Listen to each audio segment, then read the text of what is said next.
God rest her beautiful soul, any darn day of the week. But listening to Living All Alone 50 times straight on a Friday night with no interruption is enough to drive even the sanest sister out of her cotton-picking mind. And that's how it happened that Carl and I had our first real conversation, if you want to call it that. I'd just stepped outside for a break from the music and the madness and was settling comfortably into my patio chair with my pack of cools, a chilled glass of wine, and a romance novel, when he opened up his back door, stepped outside, and noticed me sitting on the other side of the fence. He said hey, and I said hey, and I thought that was going to be the extent of it before he went on his merry little way. But no, he decided he was going to be sociable. "Must be Nora in there jamming to Hyman." I said, "Yes, if it's disturbing you, I'll ask her to turn it down." He said, "No, I was just wondering, 'cause you don't exactly look like the Hyman type to me. No, you look more like let's see, Millie Jackson. Yeah, you look like the kind of woman who could really get into some Millie Jackson. Am I right?" I guess he was banking on me not knowing about Miss Millie, the late 70s and early 80s trash talker forerunner to the likes of today's Lil' Kim and Foxy Brown. "No, you ain't right, smartass, and you must be blind," is what I started to say, but didn't. Instead, I blew my smoke, swirled the wine in my glass, cut my eyes, and said in my coolest, "Don't mess with me, man" voice, "Is that supposed to be funny?"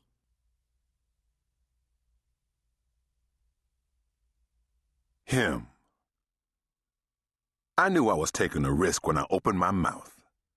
My Uncle Westbrook was the first to warn me, way back in the day. "Son," he told me, "you never know how a woman's going to react to what you say.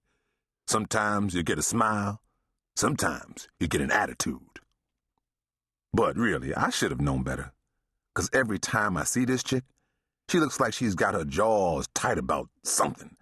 I mean, we've been neighbors for nearly 6 months now, and she still acts like she don't hardly want to speak. Some women are like that, man.